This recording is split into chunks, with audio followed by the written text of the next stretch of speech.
the Alibaba Group is the largest retail and mobile commerce company in the world, with more than 500 million consumers shopping on its marketplaces and tens of millions of businesses selling their products. The company has directly and indirectly employed created more than 30 million jobs. And Jack says the company is just getting started. He has ambitions of creating 100 million jobs and reaching 2 billion people. Jack also has a long history with the World Economic Forum. He first came to Davos in 2001 as a young global leader. He sits on the board of the World Economic Forum, and he recently joined the board of Global Shapers.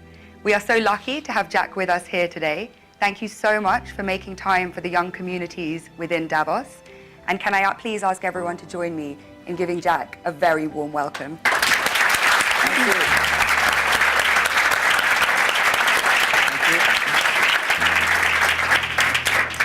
We have global shapers, young global leaders and technology pioneers in the room who are all really looking forward to asking some questions. So I'll just kick off with a few first. Please. So you ended your interview last year by saying we really need to pay attention to people who are 30 years old, to the next 30 years, and to companies that have less than 30 employees. I turned 30 last year, so it was particularly welcome to hear this. And I think for many people in the room, they meet one or two of those categories. So in light of that, what are you most looking forward to and most scared of in the next 30 years? Yeah, we people are very lucky because we are in the area that the world is in a very big transformation because of the technology. I think we read a lot on the books that 200 years ago when the first industry have a lot of great people, and then 100 years ago electricity revolution come, a lot of success people. So now the technology come.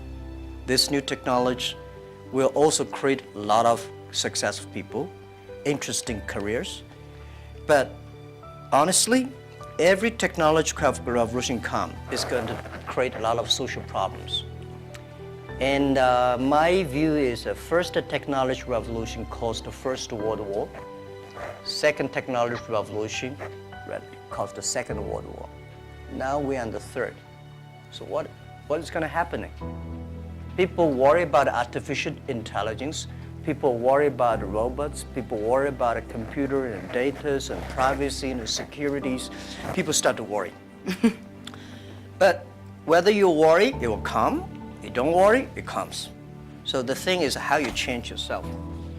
So I think next 30 years, the world is going to be huge change. If there's a third world war, I think the world war should be a war against disease, a war against environment pollution, right? A war against poverty together. We should not a war against ourselves. But if we do not see clearly that using the new technology to solve this problem, if we do not unite, align together, human beings are going to fight each other. Because every technology revolution will make the world unbalanced.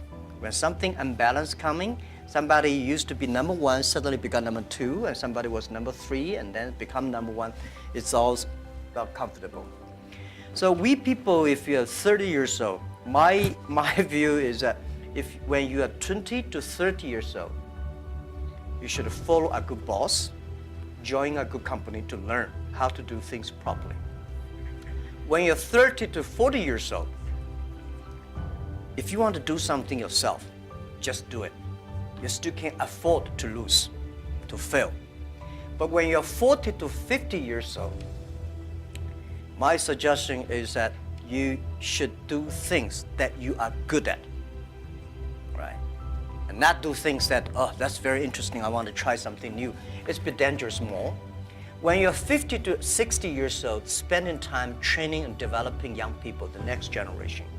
When you're over 60 years old, better stay with your grandchildren. But this is normally general like that. Not everybody will like, but most of the people will like that.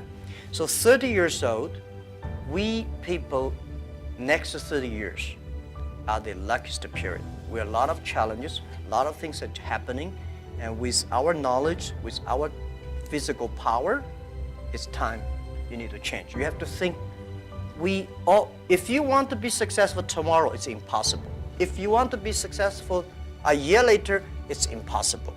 But if you want to win 10 years later, you have a chance. That is what I think. Wonderful. And moving on to a topic which is kind of impossible to ignore after 2017. So a third of all the people in leadership positions in Alibaba are women. But the picture elsewhere is a bit more bleak. And a friend of mine recently said something that has really stayed with me. Women are tired of empowerment programs and we want power. In 2016, venture capitalists invested $58.2 billion in male-founded companies, while women received just $1.46 billion. And as 2017 showed, it was a year of sexual harassment scandals, the gender pay gap still exists, and unfortunately, the list does go on. So how do you think we can move beyond tokenistic gestures towards genuine gender equality? Yeah, that is very interesting. A few years, like 4 years ago, there is a journalist came to our company, and when he leaves, he asked me a question, why there are so many women in your company? And I never realized we have so many women in our company. I said, anything wrong? Today, we have a 49%, close 49% of the employees of our company are women. That's a lot for a high-tech company. It's not on purpose we hire women. We think they are great in helping us to grow. Alibaba is an e-commerce company. E-commerce is a service industry. To serve people better, you should have a service heart. We find that women doing much better jobs than men. And the second is that last century, people compete because of muscle. No, not this century is not muscle, it's the wisdom. And next is, I believe, if a person wants to be successful, you should have a high EQ. But if you don't want to lose quickly, you should have a high IQ. But if you want to be respected, you should have high LQ, the Q of love. So those three Qs put together, a lot of men, they have a high IQ but low EQ, and a very tiny LQ. Women, balance-wise, they're the best. If you want your company to be successful, if you want your company to operate with wisdom, with care, women is the best. In my company, we notice that women, they care others much more than men. Even on our site, today on shopping site, e-commerce, we find women buy a lot of things. But they buy for their husband, their parents, their kids. Men only buy for themselves mostly. Because you care, that makes you the difference. So we have 49% of the colleagues in the company are women, and close 37% of the senior management are women. We never feel anything wrong, and women, they sacrifice more. When they love it, they believe it, they continue to do it. So I think one of the secret sauce for Alibaba to be successful was successful in the past 18 years because we have so many women colleagues. And the other thing is that we feel so proud. And most of the time you see I go out, I never realize that when we count always 50% of women with my delegation, my team. Because we never think they're women, we think they're great colleagues. So if you try to say, now we got too many men, so we have to put some women inside, that's a disaster for both sides. So what would your advice be to companies that operate a little bit more on that quota-based system but seem to be not making progress or not having such kind of representation? When you have a quota base you must have a lot of women. You will never reach that. I think if a company full of men, trust me, this company cannot be sustainable, cannot keep on growing. Because just like a steel, if you don't put wood inside, this steel is too tough, it's easy to break. So when you have a woman and man in the same company, when something happens, the women are for example, one of the value for our company is that the number one value is customer number one. employee number 2, shareholder number 3. This is everywhere I go. Wall Street did not like my point, but this is what I said, you know. If you like us, invest in us. If you don't like us, please sell our stocks. Don't buy us. We believe customer number 1, employee number 2, shareholder number 3. But when we start to compete, men suddenly get very angry, and you know they start. And women always come and say, no competition. Let's think about customer number 1. Most of the women, they believe in the first day dream or first day love. Most of the men, easy to forget. I'm sorry, it's not I say bad about men. This is statistic. This is statistic. This is why our company work the balance. And it's naturally happening. It's not like so a lot of people have a tendency, man is better in doing things. But we think that even if man is better, we still have to hire the woman inside. And then the women have enough women will hire people more. So this is how we did it. So I don't know how many high-tech companies in the world like us, 49% colleagues are women. We feel proud for that. As you should be, and I think it's a very strong message to send out to, like I say, other companies that have a range of reasons for why that's not the case. But clearly, you've been able to build the most successful one with that being so.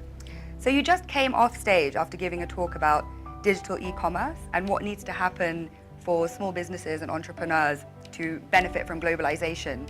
At a time when globalization once again is being questioned, is it really delivering for the most vulnerable? Is it delivering for people in the global south, etc.? So what is your message to people in this room kind of about globalization, really?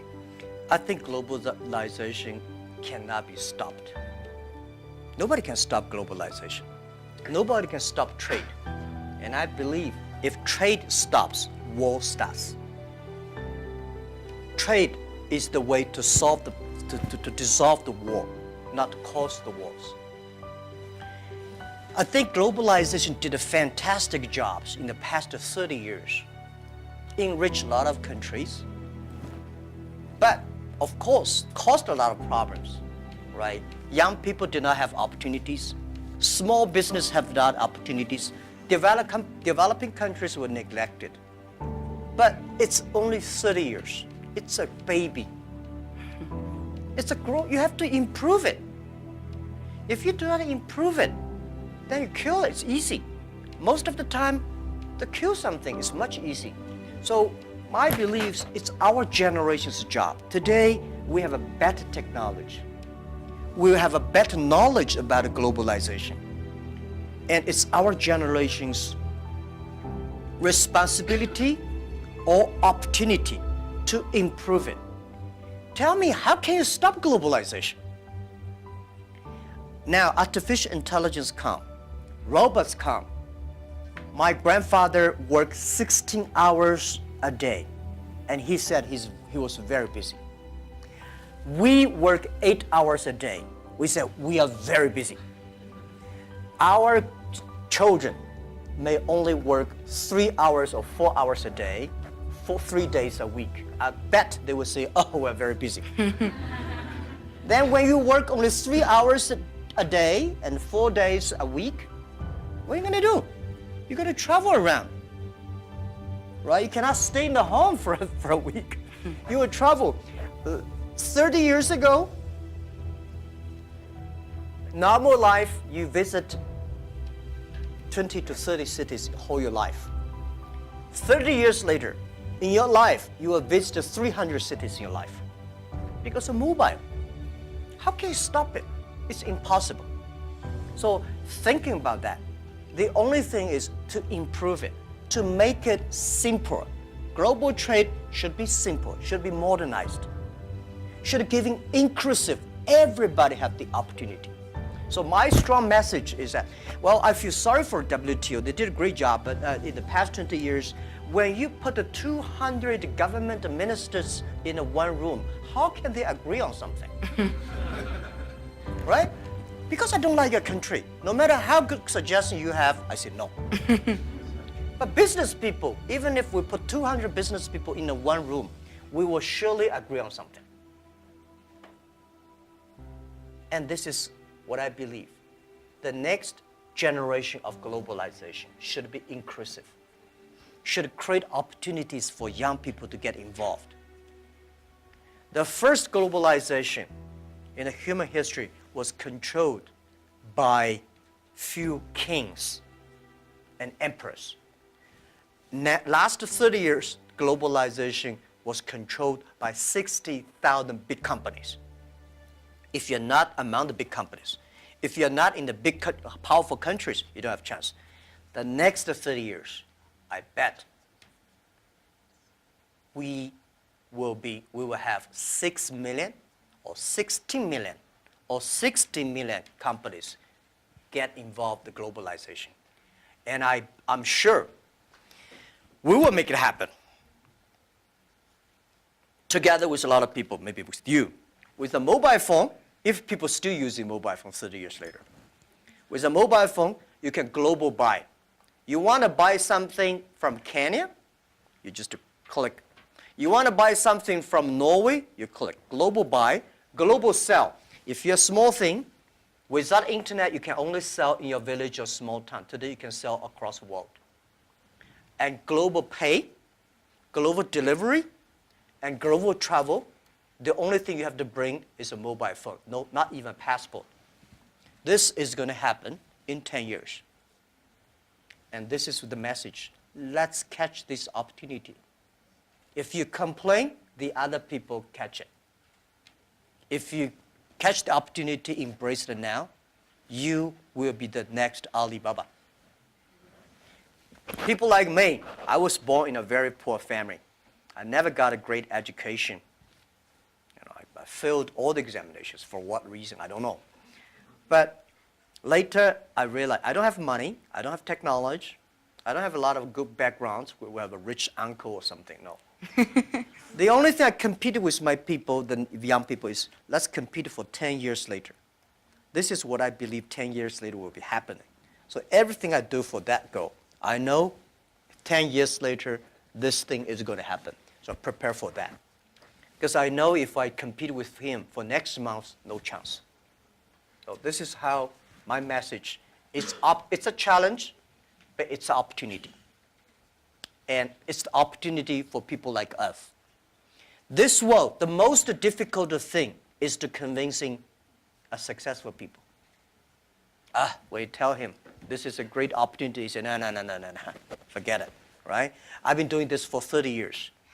But for people like us, we're looking for opportunities in order to survive. So we will do anything to be creative. So this is the message. 30 years, it's an opportunity for us. It's a challenge for those people who are 60 years old. If they're 60 years old, not discrimination, but it is tough for them. And maybe says something about how we need to look at government as well in terms of more young people entering and doing policy making. So if there are these 6 or 16 or 60 million businesses and we're all kind of hyper-connected, on a more fundamental level, do you think consumption is making us happy? Consumption? What do you mean consumption by making us happy? But through consuming, are we becoming happier through being more connected? Is that genuinely driving of course, connection? consumption will make, without consumption, definitely we're not happy, right? But if the consumption may not be, the thing is that for me, people like me, people say, Jack, you are very rich, but I don't have time to spend money. And I know this money does not belong to me. When I have 1 million, 2 million, it's my money.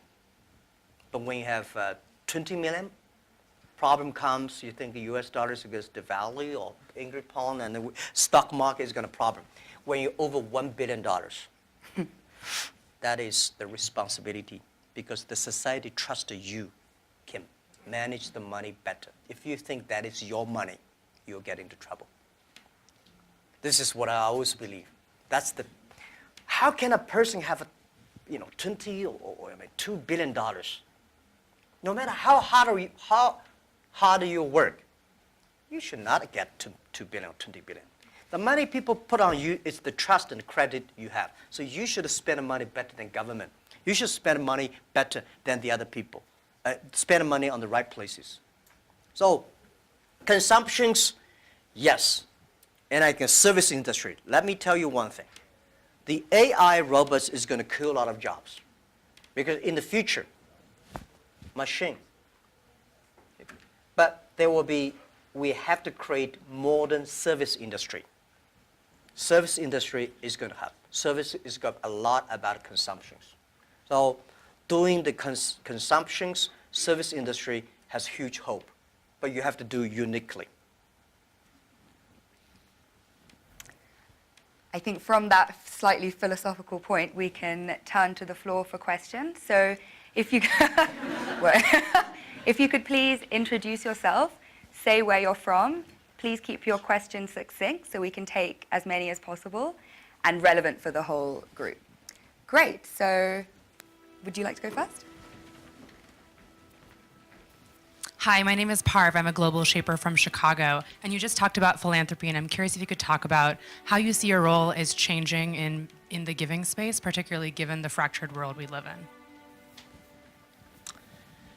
Yeah, I think philanthropy, it's not about helping others. It's about helping yourself. I had a huge debate with my colleagues. Several years ago, there was a big earthquake in China. And there was a big earthquake in Japan. So we donated I forgot the exact, like $20,000 to Japan, $10, $15 to China. And people say, why we donate that little? Because we are, we have a lot of money. And my point is, no matter how much money you donate, 2 million, 20 million, that money compared to that is tiny. You cannot change a lot of things there. The thing you donate because you change yourself. When you change, the world is changing. You have to change yourself, right? And the next thing is that philanthropy is about action. It's about involvement. It's not about giving money. It's about to wake up people's consciousness. So I think, to me, I grow up, and my globalization is grow up in this place. Year 2001, when I was nominated as a young global leader, I had no idea what is Davos, where is it, and what is about a young global leader. But I came here, I learned, I listened about these corporate global citizenship and globalization, all things. I grow up. I understand. This is, to me, it's like a philanthropy. This has changed to me because I told Schwab that every time I come to Davos, I want to spend time with young people. Because I benefit from young global leader early days. When I listen to Bill Gates and Bill Clinton and George Soros, these guys, at that time we don't have that many people. Very poor facilities. Well, very cold. I work like 30 minutes driving in a bus coming here and watching. But now I think still have. But this is good. This is the tuition we pay for a grown up. And now, to me, I think spending time with you benefit me, and also I want to tell you my true experience. It's a philanthropy. It does not necessarily mean money. So, by charity, you cannot change the world. But if you have a philanthropy heart, you can do a lot of things. So I find this one, unfortunately, a lot of people have a business heart here, making money, but do things like a philanthropy. What we should do is should be a philanthropy heart, but have a business skill. I hate a lot of people do the opposite. They want to make money, but they talk like a philanthropy. And they do like a philanthropy, waste a lot of money. So this is what I mean, and it's, if you want your team to continue to work with you all your life, you have to plant the seed of care the world, care others. The first day they join, I don't like a lot of companies make a lot of money because making pollutions, counterfeit products. By end of the year, donate some money. This is no good. Business, the philanthropy idea should should be buried into the business model. That's, yeah. Philanthropy of heart, I think, Yeah. a message that young people can take forward. Please. Hi, my name is Iman. I'm a global shaper from the Jeddah Hub in Saudi Arabia. My question is, as a young boy, did you envision that your life would be like this? Did you have intuition about this? And if so, do you think the belief helped in achieving such great success? As a young boy, I never thought, as a young boy, even today, I never thought I would be here. Honestly, I never thought. But as a young boy, when I look back, every problems I met when I was a kid benefited me. I failed so many times. People probably know that I'm applying jobs for so many jobs, over 30 jobs, all rejected, not even got a chance. 24 of us were interviewed for a KFC job. 23 accepted. I was the only guy rejected. 6 people went for looking for a police job. 5 accepted. I was the only one. My cousin and I applied job as a server in a 4-star hotel in my city. We waited a long queue for 2 hours. He was accepted. I was rejected. So my mother looked at me, but I know this is a training course for me. Before my 30 years old, I'm a failure. People lose, but I never give up. I think there is an opportunity there. And then I was a teacher later. I graduated from university. I was a teacher in the university for 6 years. Number 5 year, I was elected the best teacher of my university, elected by students. So I said, everything I taught my students are the things I learned from books. What if I go out, spend 10 years, experience all the things, whether fail or succeed, I go back to teach again. That was my original thinking doing Alibaba. So I never thought I could be rich. I never thought I would be successful. I never thought we could survive for 18 years. And then we made it. The only thing that today we should do is share the experience and know-how, especially share the mistakes, suffers with others. My thinking is that, you guys remember, if you want to be successful, learn from the other people's mistakes. Don't learn from the successful stories. Successful stories they make, don't listen to that. There are a lot of reasons behind it. Just like, I remember the first time Harvard Business School came to us, say, Jack, we want to write a case study for you. That's years 2001 or 2000. They came, they spent 1 week, and they write a report, and I read, I said, this is not me. And they said, this is you. I said, no, this is not us. He said, this is you. So they make up his sign, and the case study go up, and they start to teach in a lot of universities. The next 5 years, they invited me to go to the case study, and they always find a competitor of my company.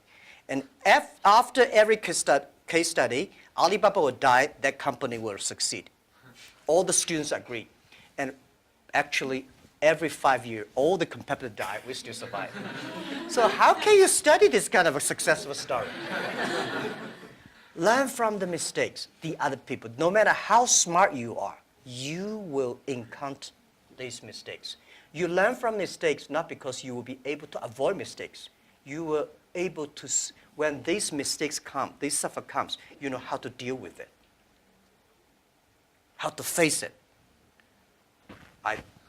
The book I want to write, if I can, is Alibaba 1001 Mistakes. This is the most treasurable things that in my life. In my life, it's not how much we achieved. It's how much we gone through the tough days and mistakes. And this is what, if you start to think now, it'll be good. So if you ask me when I was a boy, I never thought about that. Never. Let's go to the back of the room.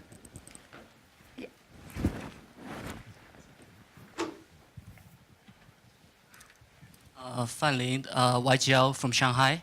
I know that you recently spent 100 billion RMB in deep tech research. I just wonder how you think of the future of deep tech and how that's going to influence humanity and creativity. Yeah. Thank you. I think technology, as a company, we invest 100 billion RMB, which is like 150, right? Or 15, no, yeah, 15 billion US dollars on researching for the high tech. As a company, I hope in the future we gain our profit because of our technology, not because of our size. So we have to invest in technology. But I don't like this kind of, there's a debate. Artificial intelligence, big data is going to threaten the human beings. I think artificial intelligence should support human beings. The technology should always doing something to enable people instead of disable people. When steam machine comes, when cars comes, people hate it. You know, today we think car is good.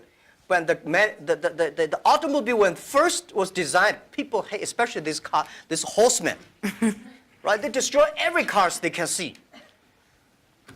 So I would say, people like us, when we have the money, we have the resources, we have the young, all the excellent young people, we should spend money on the technology that enable people, empower people, make life better. So this is what we want to invest. And I think artificial intelligence, no matter how artificial intelligence is good, human being in the future compete with the machine on knowledge, you don't have chance. Computer is always going to be smarter than you are. When there's a car, forget about who runs faster. When there's a plane, don't think you can fly like a. When there's a computer, you know, computer is always smarter than you are. They never forget. They remember everything. They never get angry. They calculate faster. But computer can never be as wise as a man. What's the difference between smart and wisdom? My view is, a smart people see something the other people don't see. A wise people see something, he pretend he did not see it. A smart people know what he want. A wise people know what he doesn't want. A wisdom, the person with wisdom knows, only you know I don't want this. Then you know what do you want. So I think this is the money we invest to support human beings, not supporting Alibaba. This lab is open to the whole world. It's not supporting Alibaba at all. Yeah. Wonderful. So hi, I'm Saad, Global Shaper from the Islamabad Hub. I really want to know what you think about leadership. Is it something that comes from the heart when it comes to decision making as a leader, or is it something that that you have to take, you have to think through your mind as well, or is it a bit of both? Like as a leader, when you make decisions, would you go with something that you really feel about from your heart, or would you try to have a mix of your mind and your heart when you make decisions? Yeah, I think it's a good question. I've been thinking about that. First, it's your nature instinct. There must have something that you different. Second is you need training. You should be trained through all the tough experience, but still positive. I found out some great leaders in the world. They are always positive. They never complain others, and never complain. And they look at the things in a different view, like normal people.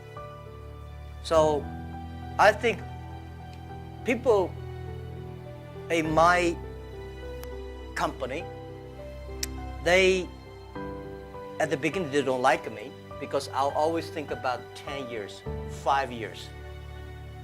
And then after we're working together for 3 or 5 years, they find, you're right. Then we got the credit rating. And as a CEO, one of the jobs, when everybody's happy, you have to see the unhappy things. When everybody's unhappy, you have to see the happy things. So leadership is nature, but you have to have train and learn. And I got my leadership upgraded in Davos. I see so many. Ali Enter Financing, how many people here know about Alipay? Thank you. Alipay's decision was made here. I was thinking about Alipay, but I was not there to launch Alipay because in China, if you do financing without license, you will be in jail at that time. So I went to the banks, can you help us do the e-commerce on transaction? No. No banks would accept it. So if there will be no Alipay, no financing, the e-commerce would go nowhere. So year 2004, I was here. Listen to a speech by two state leaders about leadership. And this guy said, leadership is about responsibility. You believe it, but the people don't believe it. But if you think it's so critical, you should pay any price to do it. So that day changed my mind, and I called back to my team and say, let's launch it within 1 month. If somebody has to go to the jail, I go to the jail. Who will be the second one follow me? If I go, you continue, and you go to the jail, you go continue. That was called the leadership determination. And year 2004, I made the decision here, I called it back. And now today the Alipay launched, and it's so big, over 800 million people today using Alipay globally. This is called, Wonderful. Shall we take one from YGL to be fair? Any questions? Yeah, please. Hello, my name is Pablo from Costa Rica, YGL. And given your perspective of caring and being a trustee of all this, what do you do for self-care and also maybe within your company? Because earlier on, often you can cut through sleep or other things in a silly way, and you realize that if you plan for the long term, one also has to take personal care, be either mindfulness or prioritizing better. And how are you doing this, and how do you promote it in your company? Well, I'm lucky that I have 18 co-founders, and most of them my students. When in my apartment, I told them my dream and my mission, and we videotape. Funny thing is that when Alibaba launched for the first day, I said, let's videotape everything. Every important meetings that we join together. The purpose is that someday, if we fail, we give the videos to the people to research why we fail. If we succeed, give the videos to the other people. So we have almost a whole house of videotapes. So the first videotape, I speak for 2 hours, and those guys look at me. Okay, so that's what you want to do? I said, yeah, this is what I want to do. I was the first. I know nothing about technology. I know nothing about management. I know nothing about, but the only thing is that you don't have to know a lot of things. You have to find the people who are smarter than you are. My first way is always find people who knowledge on computer smarter than I am. Accounting, smarter than. For so many years, I always try to find the people smarter than I am. And when you find so many smart people, my job is to making sure the smart people can work it together. And then if smart people can work it together, it's easier. The vision they will believe. Because if stupid people can work it together easily, smart people can never work together. But stupid people work it together easily, they don't believe the vision. The people who believe the vision, but they don't work together. So very important is finding smart people, and my job is 2 things. Making sure they work together. So the culture is important. Long term, you should be ideal with great, strong vision leader, but you should also have to survive today. If you don't survive today, you're gone. So The best way to promote your company is not you. It's not me as the CEO. The best way is your product, your services, your employees. The best product of your company is your employee. So I spent a lot of time, early days. For the first 2,000 employees of Alibaba, I speak everybody for 1 or 2 hours when they're joining. I said, I will never promise you will be rich. I never promise you will be promoted. But I promise you'll suffer. I promise you will have a terrible life, and right, and all the terrible things I promise when join this company, right? But good things. If you promise good things, you are misleading them, because I cannot promise myself. We know this is the future, but we are not sure that we will be there. But if we don't work together, we all will lose our job. So that's the thing. And they do always say, and I think I've experienced this myself, if you knew how hard it would be, would you do it? And it seems for you, a key part of leadership is leaving the ego at the door and being willing to hire people better than you, who you can then kind of empower to carry out your vision. Yeah. Wonderful. Yeah. Hi, I'm Iman from Global Shaper Jakarta Hub. How does your experience of being a teacher influence how you run the business today? And do you have any message for those who are working in education space? Thank you. How How does your experience of being a teacher in early days Oh. influence how you run the business today? Yeah. Let me tell you one thing. I never thought I could be a CEO. I never thought later I'd become a good CEO. One of the things I learned is from teachers. As a teacher, very important the character of a teacher is the teacher always expects his students better. I want this student to become a banker, that student to become a mayor, that guy is a scientist. This is all teachers want. If you don't have this kind of thinking, it's a terrible teacher. A good teacher always wants the other people better. You don't want this teacher in jail, that teacher is a bankrupt, that teacher is, you know. So as a CEO, I trained myself is I always want those people join the company do better than they thought. And everything the company should do is making sure the good environment to training him to be more positive. And everything we do, this is a teacher. And teacher does not mean I know better than you are. Everything I know better than you are because I learn from others. So a teacher should learn all the time. A teacher should share all the time. A teacher should always expect the other people better than you are. And by the way, education, it's a big challenge now.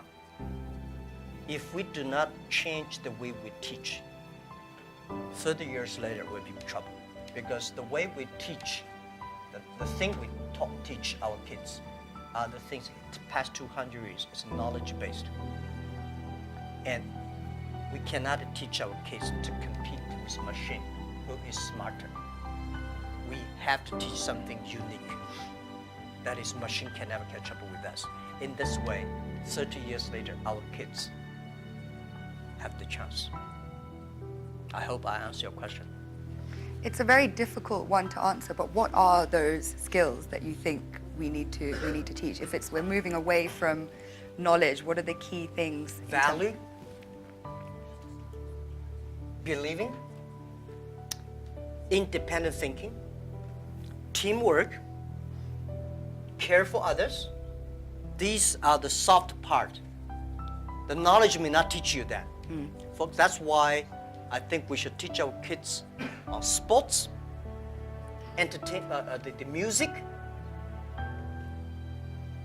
the painting, art. To making sure humans should be different from everything we teach should be different from machine. If the machine can do better, you have to think about it.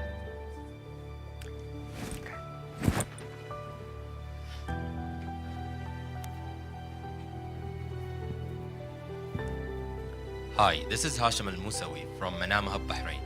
Talking about education and the Fourth Industrial Revolution, we have been talking about people losing their jobs or they are not qualified enough with the skills needed. what are you doing for the people within your company to get up to date, to get continuous learning, to know what's the technologies needed for the future? Thank you. Okay, luckily I don't have to do a lot of these kind of things in my company because we are fighting every day for the future. We know if we do not work hard, Facebook, Google, and Amazon, all these going to do better, right? So this is why we are globalized. It's a competition globalized, but we know that it's not about technology competition. All the people today, not like 18 founders, we only have 2.5 people are engineers. Today we have more than 25,000 engineers. They are all smart people. They do much better job than the 18 years ago. But the only thing I want to making sure that these people have a philanthropy heart. Because the data we have, the technology we have, if they do not have a great heart inside, we are going to make disaster for the world. Google, Facebook, Amazon, Alibaba, these companies, we are the luckiest company of this century. And we have the luck, if we're lucky, we have the responsibility that we should have a good heart to do something good. But on the other thing I want to say is about that making sure that everything you do is for the future. For example, you know about Singles Day? Singles Day, shopping day, November 11th is the day we created. Last year, that day we sold 25 billion US dollars for one day. And for the first minute, over 70 to 80 million people rush inside to shop on the mobile phone. So you have to making sure the system is good enough. We have to finish 270,000 transactions per second. Can you imagine that? 270,000 transactions per second. If we do not have that kind of computing capability, the whole system will crash because we have several hundred million people waiting to pay the money. So this technology, we know why we do this for one day, because we want to test the technology. This technology should be inclusive, because we know today in China, we create probably like 100 million package delivery. We believe a day. 5 years later, the whole world would deliver 1 billion packages per day. Think about what's the technology. Are we ready for that? So the Singles Day is to testing this technology and to be inclusive. So making sure the market drive them, not the boss drive them.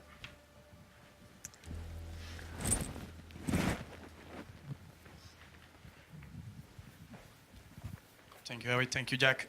Jesus Cepeda from Mexico, from the Monterrey Hub, Global Shaper. We have been talking a lot about our generation, and I really like the conversation about 30 years before, 30 years after. Actually, I have been hearing these days that we haven't had this snow in 30 years here. So the question is going to a quote of Professor Schwab. He said a couple of months ago to the Global Shapers that we're the first generation that is going to suffer about climate change, and we are the last one that can do something about it. So with your teaching passion, what are the 3 things that you are saying to educate the 10 million employees or the 100 million employees or everyone who's looking at this video to develop an environmental mindset, a spiritual mindset, a non-fragmented world mindset? Okay.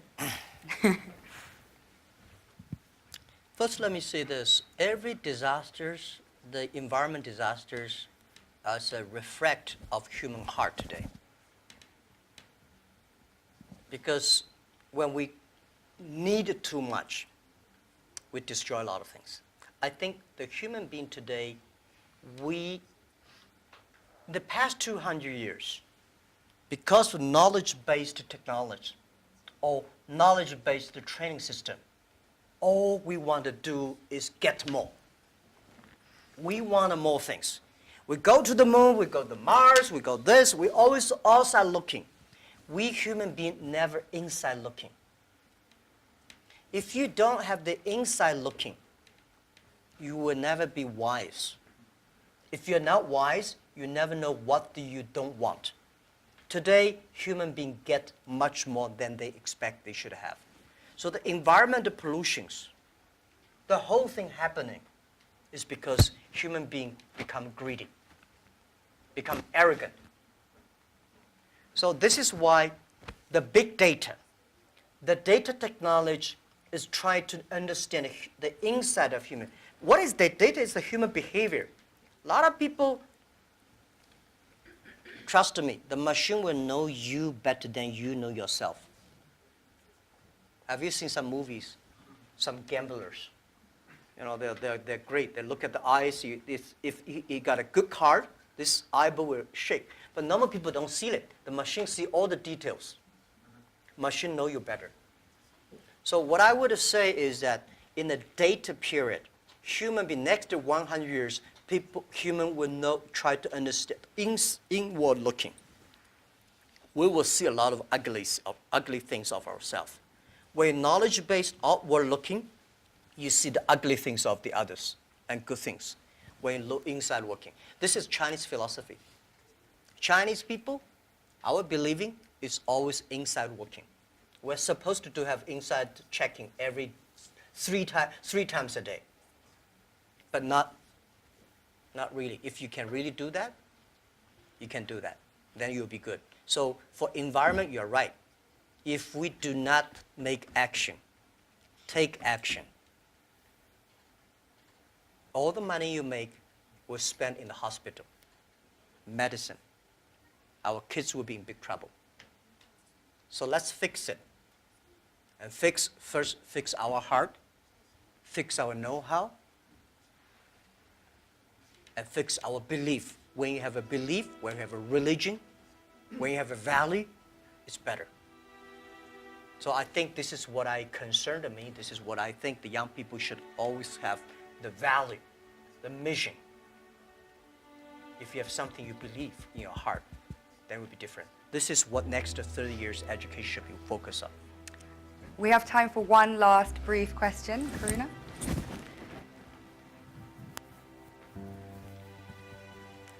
Thank you. This is Karuna from the Port Louis Hub, Mauritius. And my question is, you talked about your workplace culture. I'd like to have one or two examples, if possible, of how do you motivate your employees. And I'd like to throw in a last question is, how much do you sleep? Because this is such a controversial topic and I keep hearing different versions. Thank you. What do you mean keep the different versions? Some people say you don't sleep. So I've heard CEOs sleep only 4 hours. Sorry, I've heard CEOs sleep only 3 to 4 hours, and whereas I've heard you need at least 8 hours. So yeah, I'm a bit divided, and I'd love to know your secret. Thank you. Yeah. How do I motivate, incentive or motivate my colleagues? You have to find the people that can mobilize themselves. It's impossible to encourage a negative person. So the people you hire, the people work together, they have to be, or you cannot, we have 65,000 employees now, you cannot hire all of them that positive, but at least the people work with me. My management, leadership, several areas, they have to be positive. They have to know to incentive the others, because I cannot incentive everybody. And making sure the culture. So I think it would be very painful for me to talk to my vice president, and he need to be incentivized and mobilized every time, right? This won't work. If he does not know how to incentivize or mobilize his people, it's better. I don't think he will be the vice president. He should be a good engineer, good designer, but not a good leader. A good leader should know how, but not by only money. Most of people incentivized or mobilized not because you give them a lot of money. You give them respect, trust, appreciation, and correct, heartful advice.